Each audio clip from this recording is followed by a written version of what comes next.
दोस्तों बहुत बहुत स्वागत है आप सभी का एक बार फिर से। जी हाँ दोस्तों, आज पूरे दिन की कई महत्वपूर्ण और बड़ी खबरें निकलकर सामने आ रही हैं। जानेंगे सभी खबरों को विस्तार से। तो दोस्तों, खबरों में आगे बढ़ने से पहले वीडियो को एक प्यार भरा लाइक जरूर कर दें और ताजा खबरों को जानने के लिए चैनल को सब्सक्राइब भी जरूर कर लें। तो देखते हैं पहली बड़ी खबर क्या निकल कर आ रही है। दोस्तों, आज की पहली बड़ी खबर निकल कर आ रही है बिहार इलेक्शन रिजल्ट्स को लेकर। जी आपको बता दें कि पीएम मोदी के सहारे नीतीश की नैया पार 125 सीटों के साथ बिहार में फिर एनडीए सरकार। जी हम बात करें कि बिहार विधानसभा चुनाव के नतीजे ने एक बार फिर साबित कर दिया है कि बिहार की जनता की नब्ज पकड़ना किसी भी एग्जिट पोल के बस की बात नहीं है।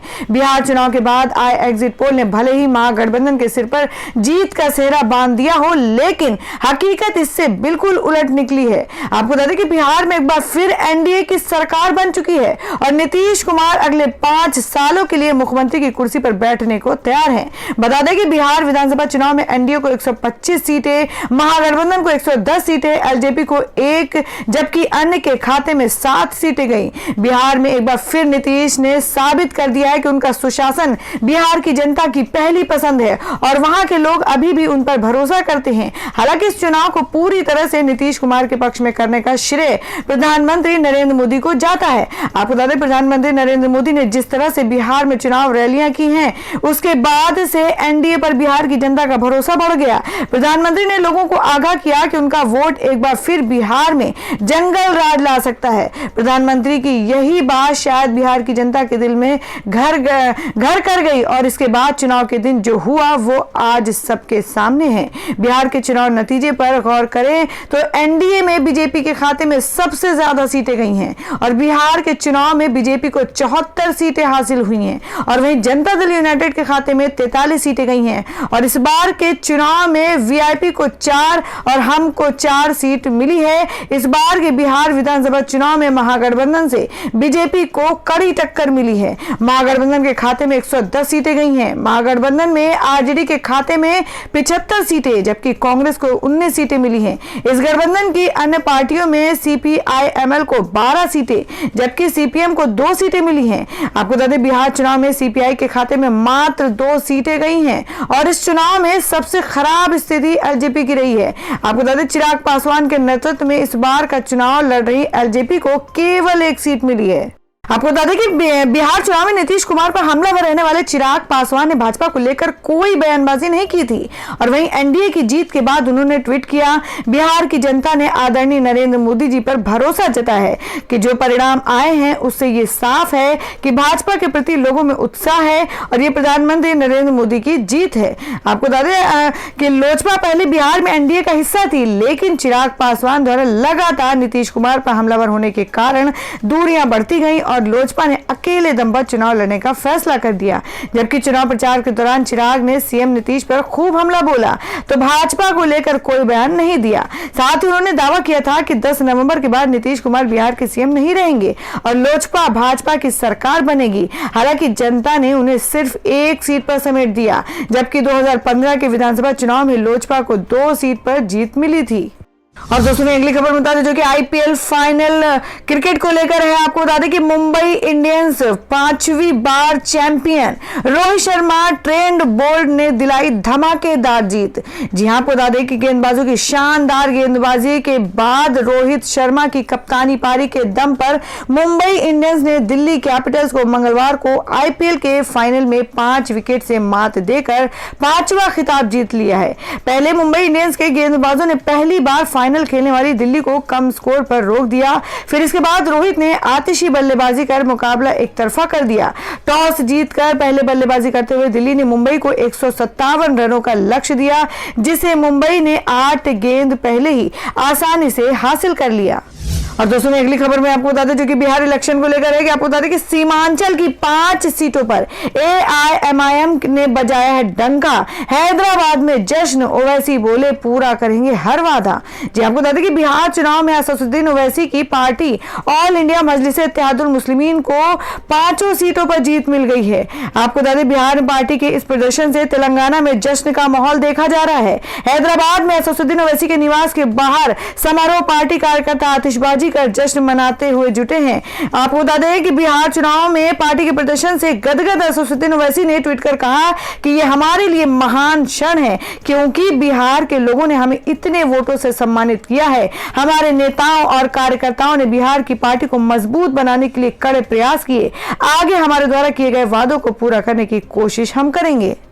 और वह अगली खबर निकल कर आ रही है। आपको बता दें कि रिलीज होते ही अक्षय कुमार की लक्ष्मी ने रचा इतिहास, अपने नाम किया ये रिकॉर्ड। जी हां, आपको बता दें कि बॉलीवुड के दिग्गज अभिनेता अक्षय कुमार की फिल्म लक्ष्मी 9 नवंबर को डिज्नी हॉटस्टार पर रिलीज कर दी गई और इस फिल्म में उनके साथ कियारा आडवाणी नजर आ रही हैं। वहीं रिलीज के साथ ही इस फिल्म ने OTT प्लेटफॉर्म पर एक इतिहास रच लिया है। जी हां, लक्ष्मी डिज्नी हॉटस्टार पर रिलीज होने वाली सबसे बड़ी ओपनिंग मूवी बनकर सामने आई है। अपने रिलीज के कुछ ही घंटों के अंदर ही फिल्म लक्ष्मी ने यह रिकॉर्ड अपने नाम कर लिया और इस हॉरर कॉमेडी फिल्म में अक्षय कुमार को पहली बार किसी ट्रांसजेंडर की भूमिका में देखने के लिए लाखों लोगों ने पहले दिन के फर्स्ट शो के लिए लॉग इन किया और इसे प्लेटफॉर्म पर सबसे ज्यादा देखी जाने वाली फिल्म बना दिया।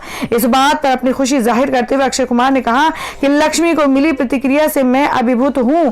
ये जानकर बहुत खुशी हुई कि देश भर के दर्शकों और प्रशंसकों ने डिज्नी हॉटस्टार की VIP पर रिलीज के कुछ घंटों के भीतर फिल्म देखने के लिए लॉग इन किया। बीटिंग रिकॉर्ड्स को कौन पसंद नहीं करता है, चाहे वह बॉक्स ऑफिस पर हो या स्ट्रीमिंग प्लेटफॉर्म पर ओपनिंग नाइट। और हमें अगली खबर बता दें कि लगातार चौथी बार मुख्यमंत्री बनकर रिकॉर्ड बना सकते हैं नीतीश कुमार। इस खास क्लब में भी होंगे शामिल। जी आपको बता दें कि मार्च 2020 में पहली बार बिहार का मुख्यमंत्री बनने वाले नीतीश राज्य में सबसे लंबे वक्त तक सीएम का पद संभालने वाले नेता हैं।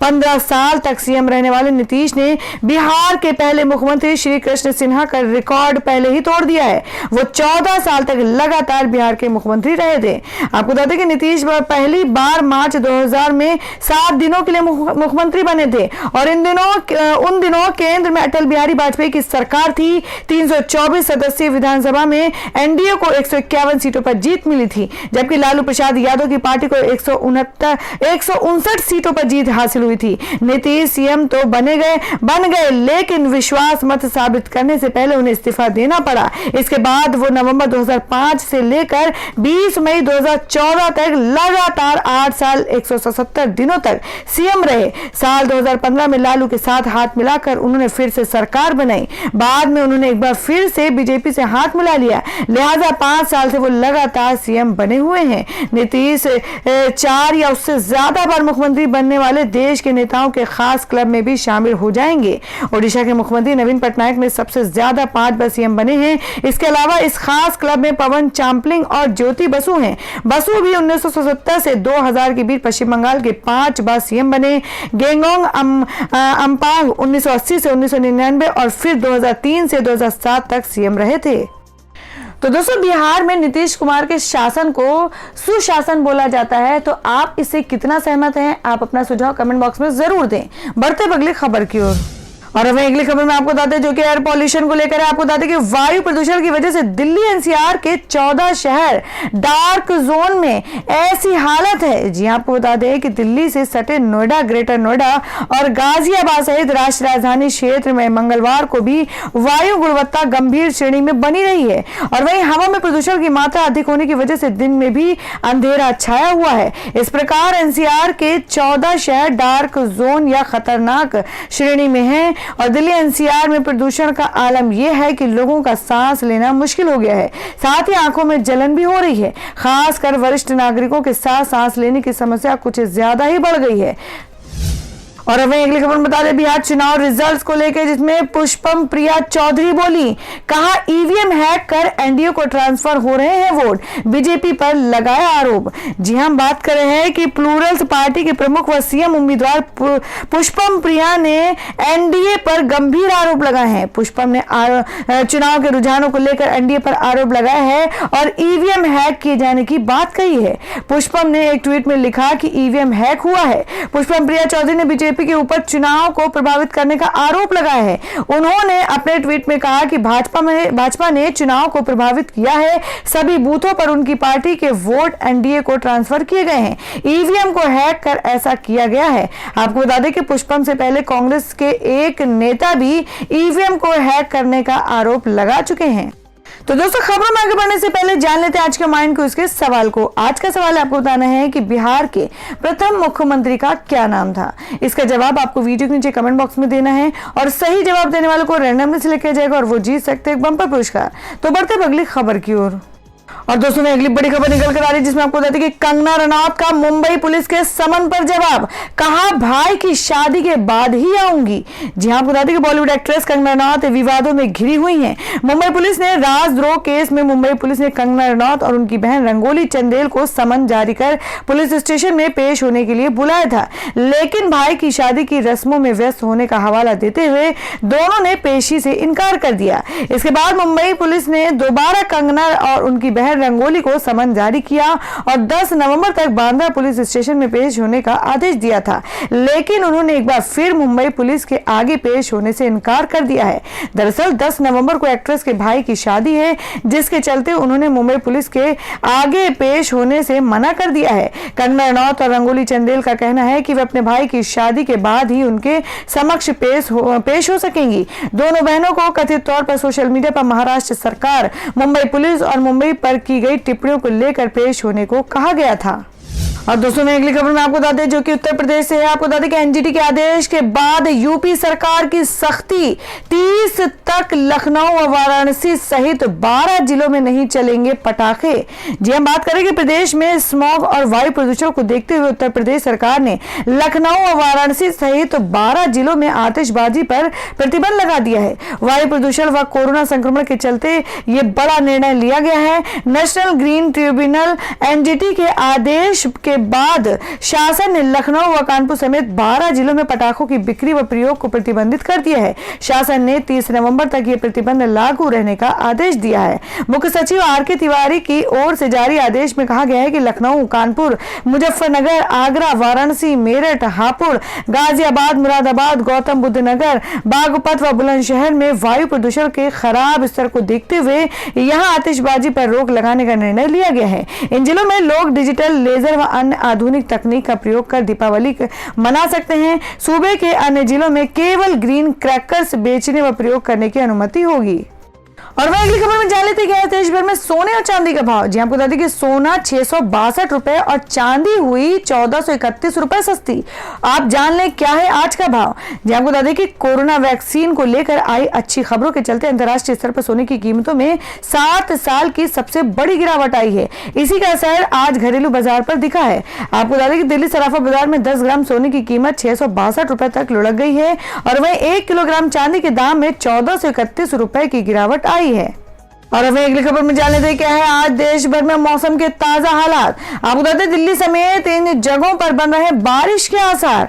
पंजाब और हरियाणा में किसानों की ओर से जलाई जा रही पराली के कारण दिल्ली, एनसीआर समेत उत्तर भारत के अधिकांश हिस्सों में वायु प्रदूषण छाया है। इसके साथ ही ठंड ने भी दस्तक दे दी है। और वहीं भारत मौसम विज्ञान विभाग के अनुसार अगले कुछ दिनों में दिल्ली समेत देश के कुछ इलाकों में बारिश हो सकती है। हालांकि वायु प्रदूषण से अभी दिवाली तक राहत मिलने के आसार नहीं है।